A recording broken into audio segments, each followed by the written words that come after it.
বানাবো দুধ শুক্তো।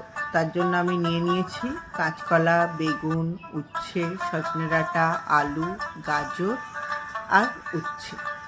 তা প্রথমে আমি লম্বা লম্বা করে সব সবজিগুলো কেটে নিলাম। তারপর কড়াই তেল দিয়ে তার মধ্যে উচ্ছে, কাঁচকলা, বেগুন, বড়ি ভেজে তুলে রাখলাম।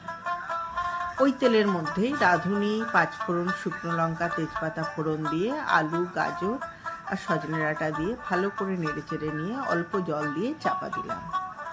আরেকটা পাত্রে আমি পাঁচফোড়ন, রাঁধুনি ভেজে গুঁড়িয়ে রাখলাম আর সর্ষে, পোস্ত, আদা বেটে রাখলাম। আলু, গাজর, কাঁচকলাটা সেদ্ধ হয়ে এলে তার মধ্যে খানিকটা দুধ দিলাম, কারণ এটা দুধ শুক্তো। দিয়ে তার মধ্যে একে একে ভাজা সবজিগুলো দিয়ে দিলাম।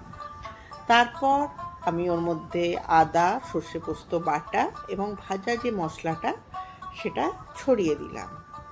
নামাবার আগে 1 চামচ ঘি দিলাম।